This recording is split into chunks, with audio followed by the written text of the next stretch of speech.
रोहिलखंड समाचार एक ऐसा कार्यक्रम लेके आया है जनता के बीच में, रामपुर का रण। और रामपुर के रण की हम बात इसलिए कर रहे हैं कि आज़म खान की सीट जब खाली हो गई तो चुनाव आयोग ने यहाँ उपचुनाव का ऐलान कर दिया। और जब उपचुनाव का ऐलान हो गया तो यहाँ जो राजनीतिक दल थे वो सक्रिय हो गए।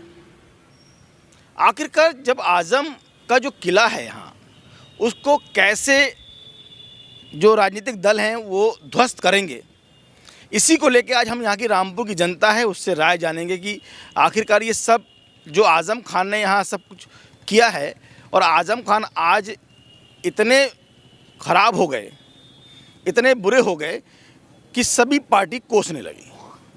ऐसी कुछ मुद्दों पर लेकर के रामपुर की जनता से हम राय कर रहे हैं और रामपुर की जनता से बात करेंगे कि आखिरकार आज़म को दोबारा क्यों ना चुने।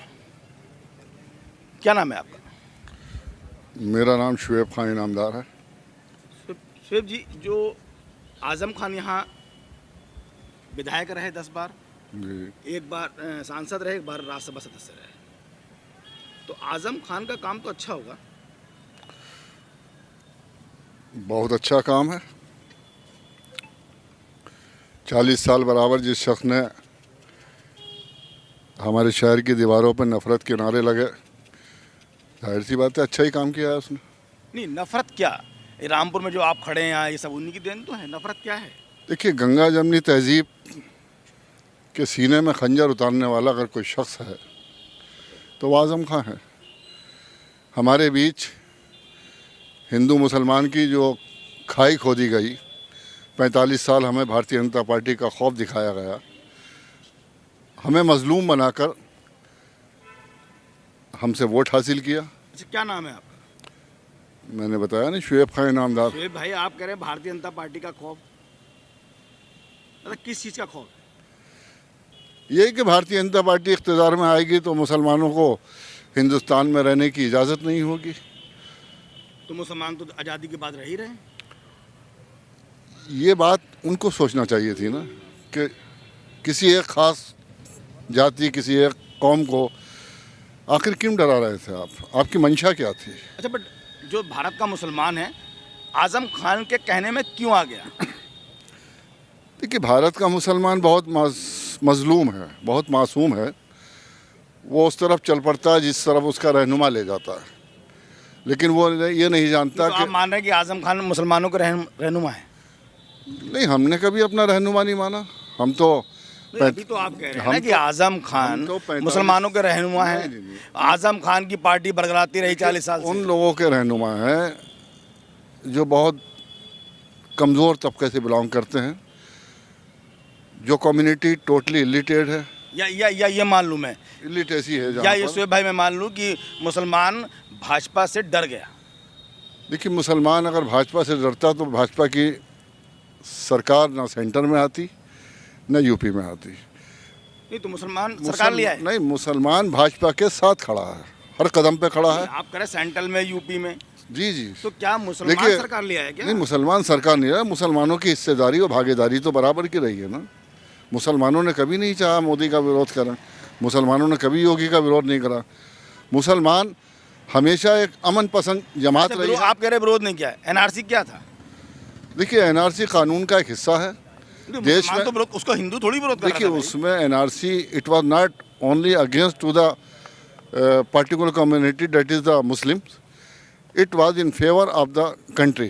तो एनआरसी को अगर आप ये कहें कि मुसलमानों के खिलाफ थी, एनआरसी प्रदर्शन तो एनआरसी का मुसलमान ही कर रहे थे, विरोध प्रदर्शन तो मुसलमान ही कर रहे थे ना। आप कह रहे हैं कि बीजेपी से डर नहीं था, देखिए ऐसा होता है। खौफ करते रहे, समाजवादी पार्टी के लोग डराते रहे। देखिए, ऐसा है, I would like let you know very clear कि कोई बच्चा अगर पहली बार किसी स्कूल में जाता है तो थोड़ा स्कूल के मास्टर से डरता ज़रूर है, लेकिन जब वो क्लास में बैठता है उसको मालूम होता है यहाँ डरने की बात नहीं की जा रही है, यहाँ पढ़ाई की बात हो रही है, यहाँ समाज की बात हो रही है, यहाँ एकता की बात हो रही है। मतलब बीजेपी से अब डर नहीं है? बीजेपी से क्या कर डरना? बीजेपी ने हमारे साथ क्या बुरा किया? बीजेपी ने हमें अपने साथ खड़ा किया है। बीजेपी ने तो आज़म खान ने क्या बुरा किया? 40 साल राज किया, आप ही लोगों की वजह से तो राज हो गया। आज आज़म बुरे हो गए। देखिए, ऐसा है कि मंजिल का तो पता नहीं,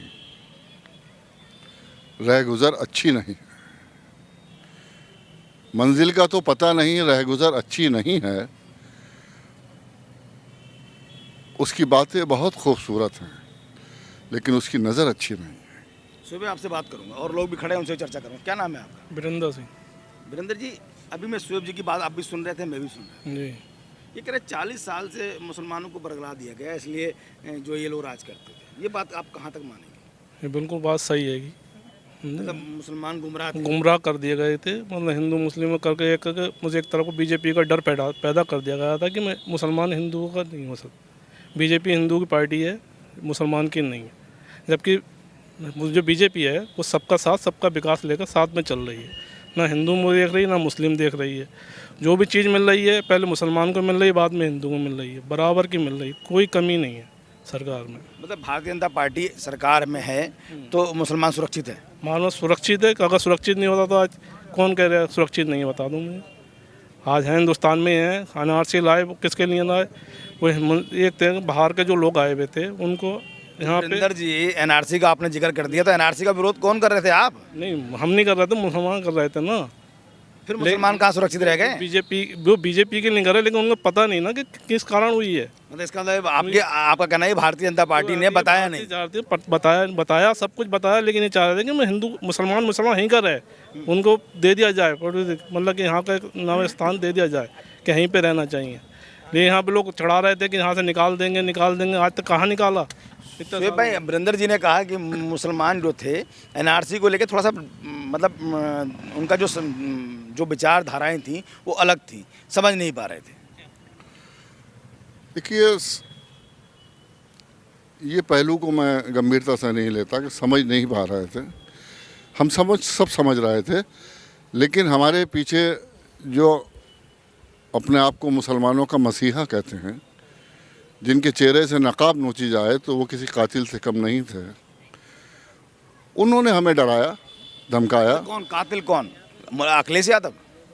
देखिए, ऐसा है जो आपके रास्ते में कांटे बोए, आपको तरक्की से रोका, जुड़ने से रोके। अब भी डर रहे हैं क्या? नहीं, डर किस बात का है? मैं पूछ रहा हूँ, अखिलेश यादव। देखिए, समाजवादी पार्टी जो है मुसलमानों के साथ, उसने क्या किया है? समाजवादी पार्टी ने हमेशा मुसलमानों का वोट लिया, और समाजवादी पार्टी के मुखिया मुलायम सिंह यादव जी लोकसभा में नरेंद्र मोदी जी को 2014 की सरकार दोबारा बनाने का आशीर्वाद भी वही देते हैं। तो ये तो हमारे, मैं समझता हूँ, एक सूरत से एक ही सिक्के के दो पहलू थे। कौन? बीजेपी? भारतीय जनता पार्टी नहीं, समाजवादी पार्टी हुई, कांग्रेस हुई, तो एक सिक्के दो पहलू हैं ये। इनका ऐसा है। शोएब भाई, 40 साल लगे। देखिए, आज़ादी के बाद जब हमें हमारे हुकूकों से दूर रखा गया, जब हमारे बच्चे आला स्कूलों में तालीम नहीं पा सके, तो हमें एहसास हुआ कि शोएब भाई औरों से बात करते हैं, आपसे बात करेंगे। क्या नाम है आपका? विकास सर। विकास, रामपुर में 3 साल में कई बार उपचुनाव हो चुके हैं सर। ये रामपुर के लिए कितनी खतरे भरी घंटी है? सर, खतरे की घंटी तो है, लेकिन मैं आपको थोड़ा सा पीछे लेके जाना चाहूँगा। ऐसे 15 साल पहले आप कह रहे हैं कि आजम खां बुरे थे या अच्छे थे। ये जो रोड और ये मॉल बना हुआ है, ये देन तो उन्हीं की है। आप यहाँ तक आ भी नहीं पाते। पहले मैं उनकी पार्टी से नहीं हूँ और ना मैं बीजेपी से हूँ। बनाया उन्होंने, ये मॉल बनाया उन्होंने, लेकिन ये सन 2012 में शुरू हो गया था, लेकिन इसकी दुकान अभी तक नहीं उठ पा रही, जिसकी वजह से नगर। इसके लिए कौन दोषी है? आजम खान? सर, जब उन्होंने 12 में इसका उद्घाटन करा दिया था, उन्हीं की सरकार थी, तो चालू कराने का काम भी उन्हीं का था, वही तो चालू कराएंगे।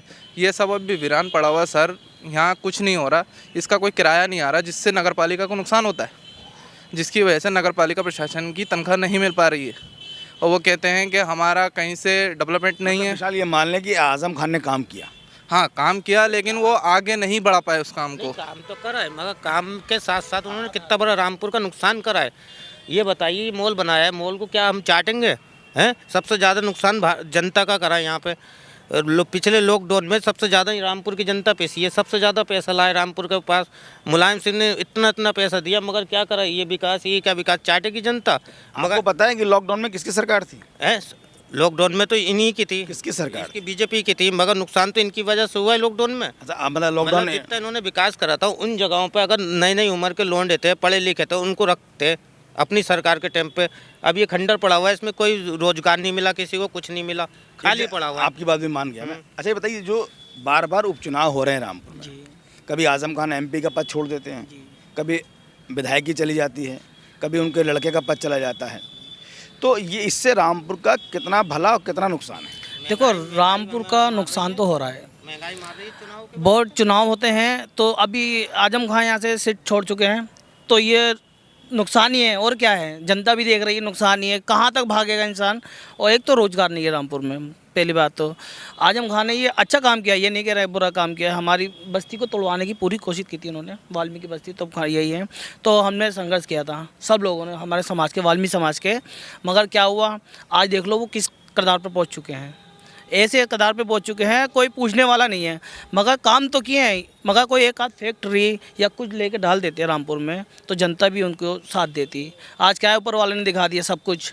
मगर ये है, मैं यही कहना चाहूँगा, मैं ना बीजेपी से हूँ ना समाजवादी पार्टी से हूँ। मैं पूछ रहा था आपसे कि जो बार बार चुनाव हुआ, तो नुकसान पब्लिक का ही है ना। अभी ये इन्होंने इस्तीफा दिया, कल को उनका बेटा अब्दुल्ला सुवार से इस्तीफा दे देंगे, उनके ऊपर भी केस लग रहे हैं, वो भी इस्तीफा देंगे, तो बार बार चुनाव में पब्लिक कहाँ तक भागेगी। शोएब भाई मैं आपसे एक बार पूछना चाह रहा था कि अभी एक सवाल बहुत अच्छा दिया इन्होंने कि अभी आजम खान को लेकर के भाई सदस्यता खत्म हो गई, चुनाव हो रहा है, स्वार का भी अगर यही हाल हुआ तो रामपुर वाले जाएंगे कहाँ? देखिए, ऐसा ये अदलिया का इंसाफ है और हम लोग कानून को मानने वाले हैं, संविधान की इज्जत करते हैं, लेकिन फिर आप यही कहेंगे कि ठिकरा उस पर फोड़ लो। इसका मैं नहीं कह रहा, आप ही कह रहे हैं। आप कह रहे हैं कि 40 साल से समाजवादी पार्टी आपको गुमराह करती गई और आप गुमराह होते गए। देखिए, ऐसा है कि इसके पीछे कौन जिम्मेदार है, इसकी जिम्मेदारी जिसको लेना चाहिए वो अपने आप को आज भी मासूम समझता है। इतना बड़ा, तो ये मान लें कि धोखा हुआ मुसलमानों के साथ में? बिल्कुल धोखा हुआ है। धोखा करने वाले भी मुसलमान थे, धोखा खाने वाले भी मुसलमान थे। अपनों ने ही अपनों की गर्दन मारी है, अपनों ने ही अपनों का खून बहाया है। हम किसी के दामन पे अपने खून के छींटे का इल्ज़ाम नहीं रखना चाहते। हमारे अपने ही जिम्मेदार हैं, हमारे वो नेता जिम्मेदार हैं जो हमारे बीच आए थे ये कहने हुए कि हम आपका हिफाजत करने, मुहाफिज हैं हम आपके। वो मुहाफिज नहीं थे। अपने चेहरे पे सेकुलरिज्म की नकाब ज़रूर थी उनके, लेकिन उनके चेहरे बहुत भयानक थे। बहुत दर्द बांटा उन्होंने हमारे लिए। क्या दिया है हमें? आज इतिहास का सबसे काला दिन है कि रामपुर की सरजमी पे एक ऐसा शख्स जिसको बार बार जेल हो रही है, जिसका विधानसभा की सदस्यता ख़त्म हो रही है, जिसका बेटा खुद कटघरे में खड़ा हुआ है, ये सब क्या है? ये हमारे गलत मंसूबा, हमारे गलत जो हमने सिलेक्शंस किया है, ये उसके नताइज सामने आ रहे हैं हमारे, और हमें भुगतना पड़ेंगे। हम खून के आंसू रोएंगे इसके। बार बार चुनाव किसी भी शहर के लिए अच्छा नहीं होता, लेकिन एक मजबूरी बन जाती है। आजम खान अब ऐसे होगा या पहले से थे? देखिए, आजम खान पहले से ही ऐसे थे। तो फिर आजम खान को क्यों चुनते थे आप लोग? देखिए, हमने अपना वोट कभी आजम खान को नहीं दिया। जिन्होंने वोट दिया आज वही आपसे ताल्लुक मेरा है मुसलमान समुदाय, मुसलमानों ने ही जिन्होंने वोट दिया आजम खान को। आज आजम खान जो जेल में हैं वो उन्हीं मुसलमानों की वजह से हैं जिनका वोट लेने के बाद आजम खान ने उनके बीच दर्द बांटा, उनकी जायदादें हड़प ली, उनके बच्चों के, यतीम बच्चों के हकूक़ और ज़मीनें खा गए। यूनिवर्सिटी का इतना बड़ा जो इन्होंने मरकज़ खड़ा किया है, ये मामूली बात नहीं है। इनकी बुनियादों में मज़लूमों का खून शामिल है। यहाँ गरीबों का दर्द छनक रहा है, और जिन बुनियादों में मज़लूमों का दर्द होगा, खून कैसे, मतलब हत्यारे हैं क्या वो? ये हत्या ही है, इंसानियत की हत्या है। आप किसी का घर में घुस के आप डाका डालते हैं, किसी की ज़मीन छीन लेते हैं, किसी का मकान छीन लेते हैं, तो ये मैं समझता हूँ हत्या से ही बहुत बड़ा पाप है। इंसानियत के नाम पे कलंक है वो शब्द। जो आजम ने किया वो उनको मिल रहा है, वही भुगत रहा है सर ये। और ये मैसेज यहाँ ही से नहीं, ये बर्रे सग़ीर का मैसेज है। कश्मीर से लेकर कन्याकुमारी तक तो ये मैसेज जा चुका है कि ऐसे लोग जो इस तरीके की राजनीति करेंगे उनका जो ठिकाना है वो जेल है। शोएब भाई, आप लग रहा है रामपुर के बासिंदे हैं जी। भाजपा 3 लोगों को लेकर चर्चा में है। 3 प्रत्याशी अगर चुनाव होते हैं तो, अगर उपचुनाव होते हैं आकाश सक्सेना, डॉक्टर तनवीर और भारत भूषण गुप्ता, आपकी नज़रों में इन तीनों प्रत्याशियों में कौन सा दमदार होगा? देखिए, ये जो तीनों कैंडिडेट्स हैं ये अपने आप में एक शख्सियत हैं, एक पहचान रखते हैं, और मैं समझता हूँ तीनों में से एक को तो टिकट मिलेगा ना, तो आपकी नज़र में कौन दमदार हो सकता है? जिसको टिकट मिलेगा वही दमदार है, उसी को सपोर्ट किया जाएगा। नहीं, सपोर्ट नहीं, मैं आपकी व्यक्तिगत राय जानना चाहता वैसे तो हमारी नज़र में सब दमदार हैं, ये तीन ही नहीं, अगर तीन के अलावा तीन हूं। और भी जिसको आ मिल जाएगा वो तो अपने आप ही दमदार हो जाएगा, लेकिन आपकी नज़रों में कौन दमदार है? देखिए, ये पार्टी फैसला करेगी कि पार्टी के लिए, यहाँ बात दमदार की नहीं है, यहाँ ये देखना है कि इंसानियत किसके अंदर है। भाई आकाश सक्सेना ने तो आज़म खान को ऊपर से नीचे कर दिया, आकाश से ज़मीन पर कर दिया, तो क्या अगर उनको टिकट मिलता है तो क्या शहर विधायक होंगे? बिल्कुल शहर विधायक बनेंगे। आवाम की ज़रूरत है इस वक्त, चाहे वो आकाश हो, चाहे वो भारत भूषण जी हो, चाहे वो डॉक्टर तनवीर साहब हों। तनवीर जी का कोई रोल है इसमें? देखिए, तनवीर जी भी he is also in the line to getting the ticket of the assembly. Ticket की बात नहीं कर रहा हूँ, मैं पूछ रहा हूँ आज़म खान जो आज जिस कंडीशन में है उनकी कोई भूमिका है? देखिए, जहाँ आप खड़े हैं इन दीवारों पे बहुत काला इतिहास है। एक डॉक्टर जो लोगों के लिए भगवान होता है, सबसे पहले आज़म खान ने यही गलत काम किया। एक मासूम शख्स को जो लोगों की ज़िंदगी बचाता था उसको बेगुनाह जेल में डाला। आले हसन से मिलकर वो दफ़ाएं लगवाईं जो एक बहुत बड़े कातिल पे भी नहीं लगती। बहुत जुल्म किया। डॉक्टर तनवीर को टिकट मिलना चाहिए। डॉक्टर तनवीर भी उनको मिलना चाहिए, वो भी इस बात उन्होंने एक लंबी लड़ाई लड़ी है। यही मैं नहीं प्रबल दावेदारी मान लूँ उनकी। बिल्कुल, देखिए जिसने कुर्बानी दी है, डॉक्टर तनवीर को टिकट होना चाहिए, वो प्रबल दावेदार हैं। देखिए मैं कह रहा हूँ कि जिसने कुर्बानी पार्टी के लिए दी है वो he must be the candidate. ऐसा नहीं को डॉक्टर तनवीर आपके अनुसार है ना? ये नहीं विकास, मैं आपसे बात करूंगा कि जो अभी चुनाव आ रहा है, भारतीय जनता पार्टी में 3 नाम पे लेकर चर्चा हो रही है, जिन्होंने आज़म खान की ईंट शीट बजा दी, आकाश सक्सेना, डॉक्टर तनवीर और भारत भूषण गुप्ता। आपकी नज़रों में इन तीनों में कौन सही है? सर मेरी नज़र में तो 2 लोगों को टिकट, 2 में से किसी एक को टिकट हो जाना चाहिए, जिसमें से डॉक्टर साहब और अपने हनी सक्सेना जी को। क्योंकि सर डॉक्टर साहब ने जो है वो काफ़ी कुछ, उनके साथ में काफ़ी पहले से इलेक्शन लड़ते आ रहे हैं, और हनी जी ने जो है उनका वजूद काफ़ी ख़त्म कर दिया है काफ़ी हद तक। इसलिए इन दोनों में से ही किसी एक को टिकट हो सकता है बीजेपी की तरफ से।